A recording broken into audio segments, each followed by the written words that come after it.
Welcome to my channel. I'm Gary Wiryawan, and today we're going to talk about the best small lenses for micro four thirds. Intro.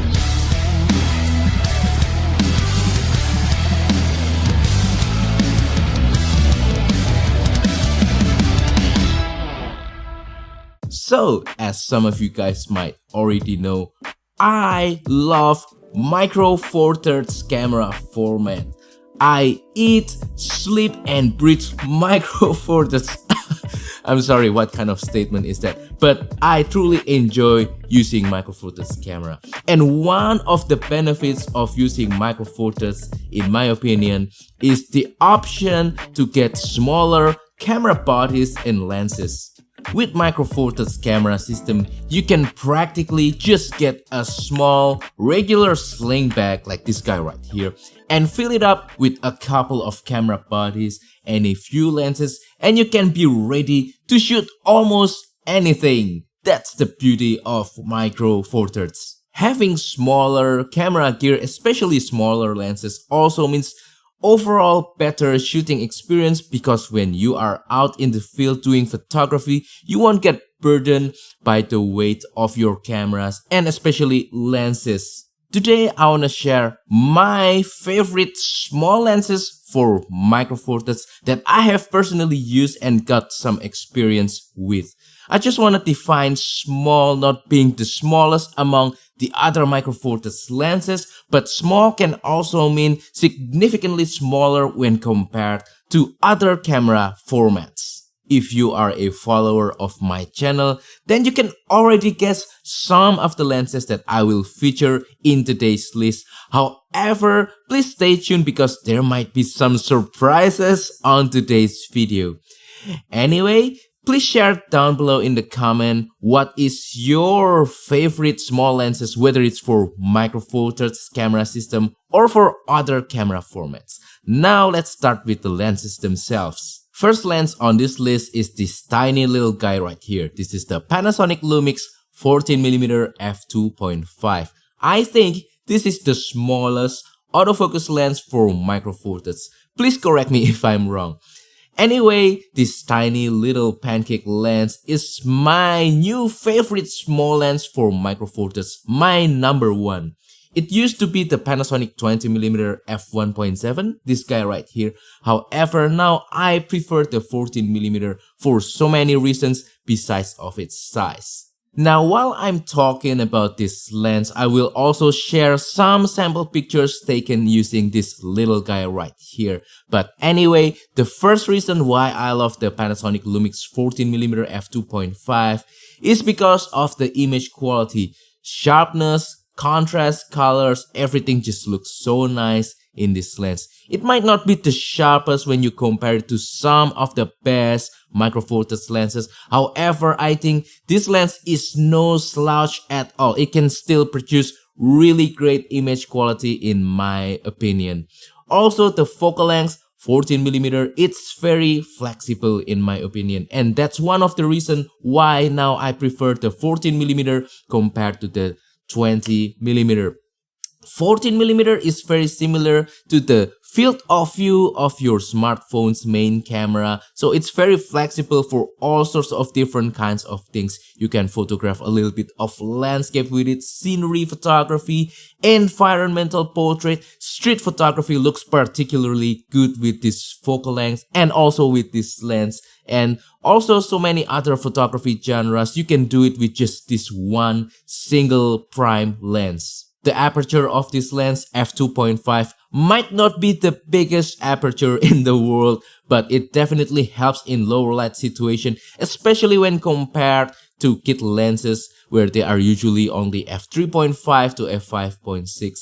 And also it can help a little bit to give you more background blur, especially if you are doing close-up photography or if you're having just a short distance to your subject. So yeah, that is the Panasonic 14mm f2.5. If you want to learn more about my perspective, my thoughts, my experience with the 14mm f2.5, you can check out my review right here on the card above. Next lens is the Panasonic Lumix 12 to 32mm f3.5 to f5.6. this little guy right here. Anyway, if you are using Olympus or OM system cameras, they have a very similar version, the 14 to 42mm electronic zoom. Maybe that is also good, but I don't have any experience with that lens, so I'm going to just go ahead and talk about this guy right here because I already use this guy a lot. This little tiny pancake zoom lens is the kit lens that comes in both my Panasonic Lumix GX85 that you already seen in my channel many times, and also in my new acquisition, the Panasonic Lumix G85. I haven't really talked about this camera in this channel, so please stay tuned and subscribe to my channel to learn more about this guy in the future videos. I like this small lens for a lot of reasons. This is one of the most flexible, smallest lens that I can use for everyday photography and for travel. The ability to zoom from 12mm to 32mm really enhances the flexibility of this lens, the versatility, because I can just capture so many different pictures that I weren't able to capture with just the Panasonic Lumix 14mm f2.5. So being able to zoom is the key with this lens right here. With the focal length of 12 to 32mm, this is again very flexible and you are able to capture anything from landscape, environmental portrait, street photography, travel photography. In fact, speaking about travel photography, I think if you are minimalist shooter, you can just use this one single lens for your entire travel photography needs. The aperture of this lens isn't really that impressive, f3.5 at 12mm and f5.6 at 32mm.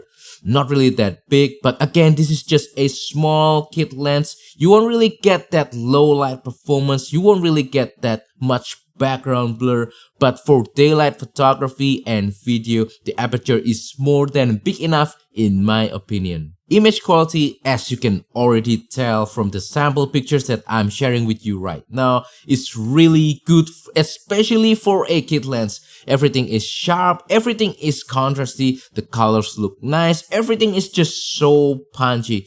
There's a little bit of issues of flaring and ghosting with this lens, but I don't think it's really that big of a deal. You just need to be careful when shooting into a bright light source like the sun or a really bright spotlight, but everything else is just fine with this lens. Anyway, you can learn more about the Panasonic 12 to 32mm. You can check out my review up here. Next lens on this list, you may have already guessed it if you followed my channel long enough, and that is the Panasonic Lumix 35 to 100mm f4 to f5.6. Yes, this guy should be on this list, because if this guy is not on this list, then this whole video will just turn into a big fat lie. This lens, although it's not a pancake lens, it's still a small lens in my opinion, especially when you are considering the equivalent focal length of this lens in other camera formats. This is equivalent to 70 to 200mm in full frame terms, but this lens can still fit into the palm of your hand. You cannot do that with your full frame equivalent of this lens. The ability to have a small but powerful telephoto lens that can be ready with you anytime you need a telephoto lens, it really excites me. This lens always blows me every time I got the opportunity to use this lens. With the 35 to 100mm focal length, you can really zoom in into a distant subject. You can do distant landscape photography, just zoom in into a particular scenery and just focus on that little part of the wide landscape and get some nice compression effect, and you can definitely get some impressive results, especially when compared to something wide angle like the 12 to 32. The image quality of the little 35 to 100mm lens is also excellent, as you can tell from the sample pictures that I'm sharing right now. I did a sharpness test comparing this little guy right here to some other Micro Four Thirds telephoto lenses, and definitely the sharpness of this lens is on par with the Pro version f2.8 of the 35 to 100mm lens and even some other telephoto lens. You can check out the sharpness test up here. But anyway, there's almost no flaw when it comes to the little 35 to 100mm. I think this is one of the best small lens for micro four thirds. No. This is also one of the best micro four thirds lenses in general. That's how good this little lens is. Anyway, you can check out the full review of the 35-100 up here. Last but definitely not least, can you guess what lens that I will share soon? And the answer is Olympus 75mm f1.8. Anyone get it right? Yeah, this is not a small lens at all. This is actually a big lens and heavy lens for a micro four thirds standard. However, once again, if you consider the equivalent version of this lens on other camera formats, then this lens is significantly smaller. This is equivalent to 150mm at full frame. So if it's this small on micro four thirds, then I can still call it a small lens. Unfortunately, I use this guy a lot for event photography, and due to privacy requests of my clients, I cannot really show you too much sample pictures. However, I still have just a few sample pictures and B-rolls taken using this lens, and hopefully you can enjoy them. Anyway, this lens is so sharp. This is one of the sharpest micro four thirds lens, and I can definitely confirm that it's true. The focal length equivalent to 150mm is also a telephoto focal length, and this lens definitely works really well for event photography and also for portrait. It's a little bit of a niche lens, but once you get the chance, the opportunity to use this lens, then I think you will be really impressed. The large aperture of f1.8 in combination with the long focal length really creates that nice background blur that's especially flattering for portraits. This is just a lovely lens for portrait. I just love it so much.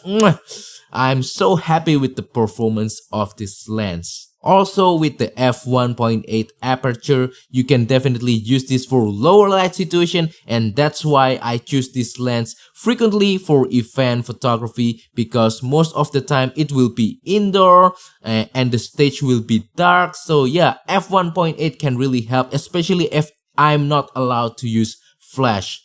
Optically speaking, there is no flaw with this lens. Again, I just said that this is one of the sharpest micro four thirds lens. Everything is just punchy, contrasty, the colors look nice, and yeah, I can definitely recommend this lens if you are looking for the best of the best in micro four thirds. And that wraps up today's video. So that is all for today's video. I hope that today's video is inspiring, informative, helpful, and entertaining for you. Again, please share down below what are your favorite small lenses, whether it's for micro four thirds camera format or for other camera formats.